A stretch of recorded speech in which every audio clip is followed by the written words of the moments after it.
Os artistas se mantêm em silêncio quando o assunto é dinheiro.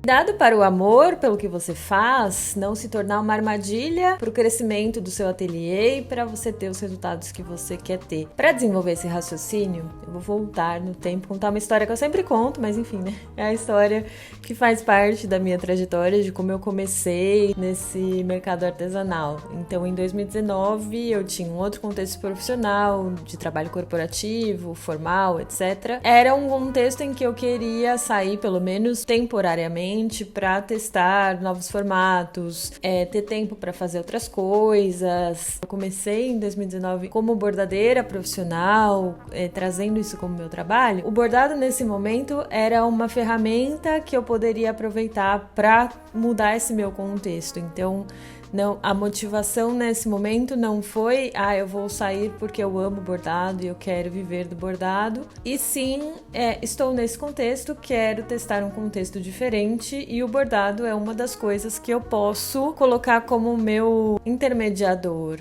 vamos colocar assim. Não é que eu não gostava de bordar, enfim, esse não é o ponto. A motivação principal não foi o fazer por amor.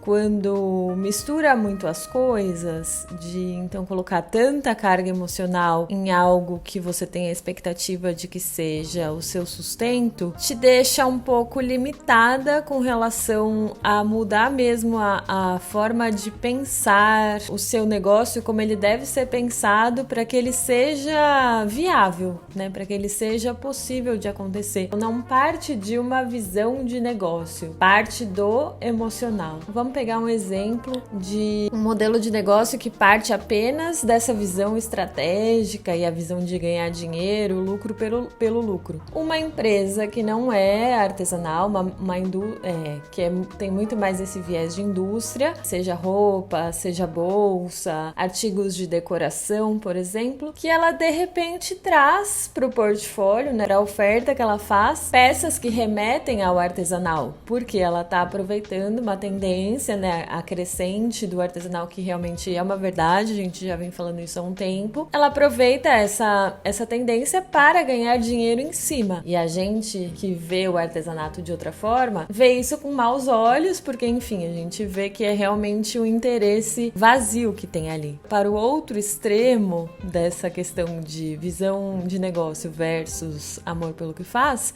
que é a artesã que ama o que faz, que quer viver da própria arte, coloca todo o emocional dela nisso, mas ela não consegue sair do lugar porque ela tá sempre nessa de depender das pessoas saberem o que ela faz e virem atrás de encomenda. E aí também nessas encomendas ela não consegue cobrar muito, tá sempre subprecificando o que ela oferece porque senão ela não consegue vender, até chegar um ponto de que a coisa não se sustenta mais. Ela leva por um tempo, mas o sonho de viver daquilo, de tornar aquilo a principal fonte de renda e oferecer qualidade de vida, etc., não se torna verdade. Entre a visão puramente de negócio e o fazer puramente pelo amor, o exercício vai ser encontrar o meio do caminho. Porque, lógico, é um ganho enorme, especialmente para você, se você está fazendo aquilo por prazer, porque você gosta, porque você faz questão de entregar o melhor para sua cliente. E isso tem que ser explorado mesmo, explorado no bom sentido. Todo mundo é capaz disso, se está começando agora, se já começou há mais tempo. Todas nós temos a capacidade de olhar para os nossos negócios de uma forma mais estratégica. Organizar o portfólio pensando no que vai ser mais viável para o negócio. Por mais que eu ame fazer um determinado tipo de peça, que seja a peça do meu coração, pode ser que para um negócio ela não seja interessante. Inviabiliza a produção, porque são muitas horas para eu me dedicar essa quantidade de horas para essa peça. Eu não vou conseguir fazer outras. Então, para eu depender, por exemplo, de uma única peça, né, que é o que cabe na minha produção, vamos colocar uma peça super complexa, por quantos R$1.000 eu vou ter que vender essa peça para sustentar o que eu preciso ter, né? Não só dos custos do negócio, como também para me pagar, para eu ter ter tempo de fazer outras coisas, ter essa qualidade de vida, e é o retorno financeiro que possibilita isso. Quantos R$1.000 eu vou precisar cobrar nessa peça? Como eu vou fazer para encontrar a cliente que paga essa peça? E mais do que isso, uma cliente todos os meses, porque não basta também eu colocar o preço e acabou. Eu preciso entender onde está essa cliente, o que ela compra, o que ela valoriza no momento de fazer esse investimento. Como que uma cliente que nunca me viu na vida vai encontrar ali o meu negócio pelo Instagram, vamos supor, e ela vai ter esse laço de confiança a ponto de fazer esse investimento de R$3.000, vai que seja, nessa peça fictícia aqui que estamos montando esse cenário. É esse tipo de coisa que você precisa começar a pensar. Qual é o tipo de peça, qual é o tipo de produto, como eu vou construir o meu portfólio para que caiba na minha produção, para que eu consiga oferecer para as pessoas, para que as pessoas queiram comprar, quais são as nuances das clientes que o seu negócio vai ter, para que você consiga fazer uma comunicação que chegue nessas pessoas. Não existe você estar numa situação do tipo, se aparecer cliente, apareceu. Quando aparecer gente, eu faço.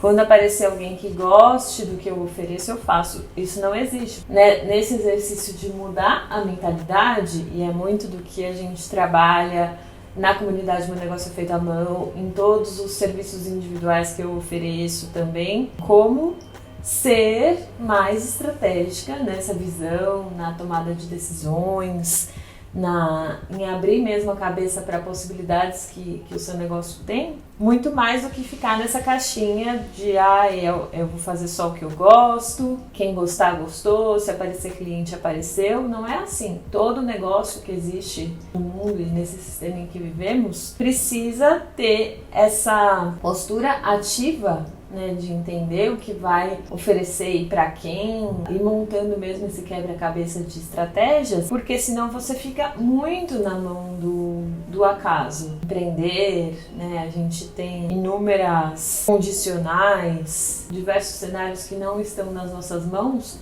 mas a gente não pode também deixar tudo ao acaso. Já que é assim, já que não dá pra prever nada, já que a vida não tá nem aí pro nosso planejamento, então deixa, chuta esse balde e vou fazer só o que eu gosto. Você, escutando tudo isso, assim, você entende que não, realmente acho que eu prefiro ficar só, fazendo o que eu gosto e não ter esse tipo de preocupação, com essas questões mais estratégicas, mais de negócio.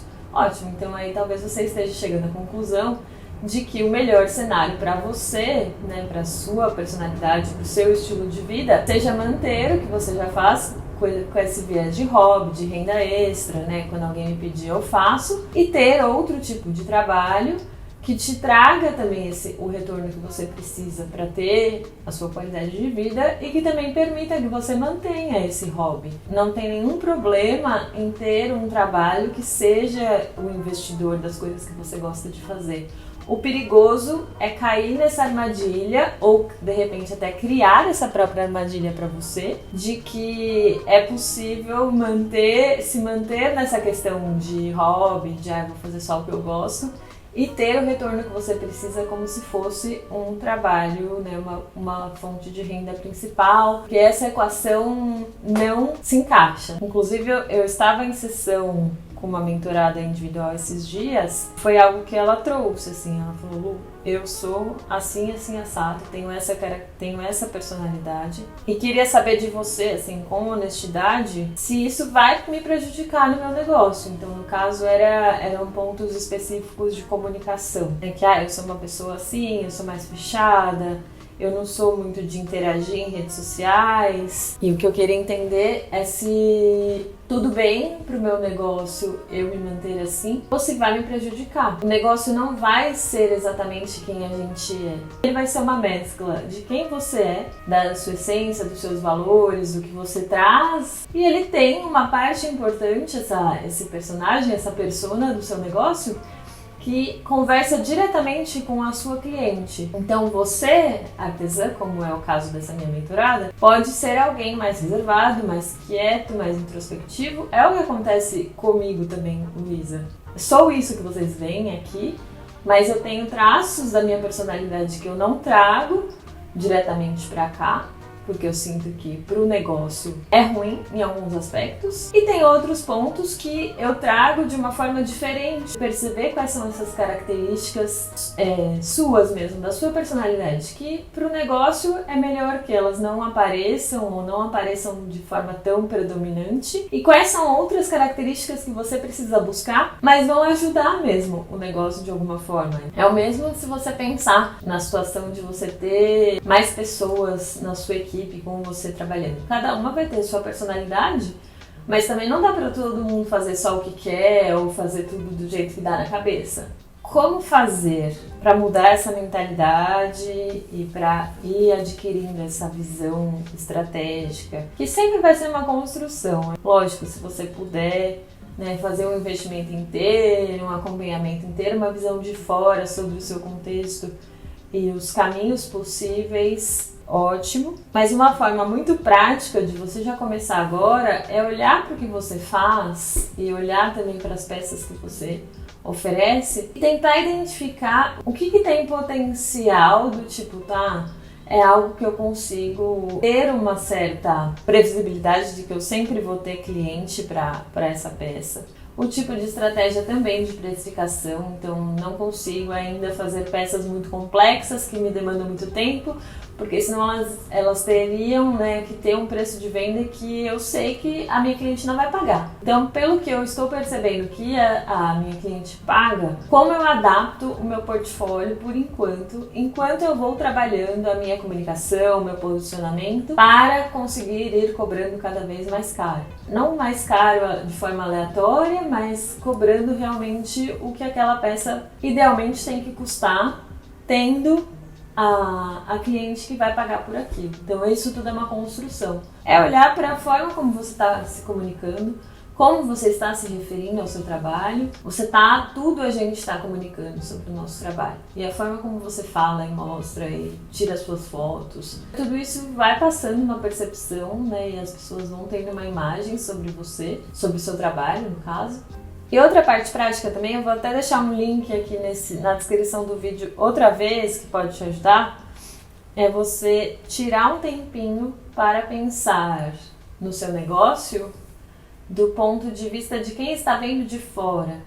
Até para você entender, tá? Quem é a cliente que vai comprar de mim, para que eu consiga começar a moldar o que eu ofereço pensando também nessa pessoa. Quais são os pontos que eu quero que elas tenham de identificação com o que eu ofereço e que essa relação de troca, né, de compra e venda aconteça. E pra gente finalizar aqui essa conversa de hoje, eu vou te deixar a indicação de leitura que eu sempre deixo também, mas nunca vai ser o bastante falar sobre esse livro, que é este daqui. Pense como um artista, esse livrinho é absolutamente perfeito. E ele é perfeito inclusive porque você não é um livro que você tem que ler tudo em sequência e depois ele sempre vai ser útil, sempre que você precisar ter uma dose de inspiração. A premissa é que ele traz diversas características de artistas diferentes, como esses traços podem te ajudar na vida, né? Então cada grupo de artistas aqui tem um traço predominante. Os artistas são empreendedores, os artistas não fracassam,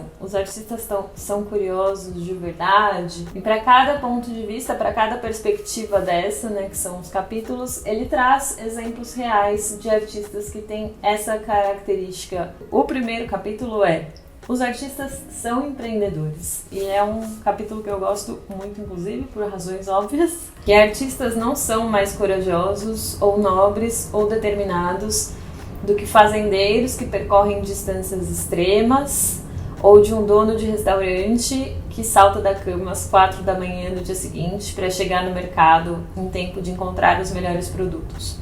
O objetivo de todos é o mesmo. Em todos os casos, esse objetivo não é particularmente romântico ou especialmente nobre. Trata-se de sobreviver e, com sorte, prosperar e ter dinheiro suficiente para continuar seu trabalho. Mas enquanto fazendeiros e donos de restaurante podem falar durante horas sobre questões operacionais, como fluxo de caixa e margens de lucro, os artistas se mantêm em silêncio quando o assunto é dinheiro. Parece ser um tema um tanto vulgar e até mesmo aviltante. Sem falar no risco de arruinar a ilusão criada por nós de que eles são divindades intocáveis pela realidade vívida do cotidiano. Nos vemos no próximo vídeo. Tchau! Leia Pense como Artista.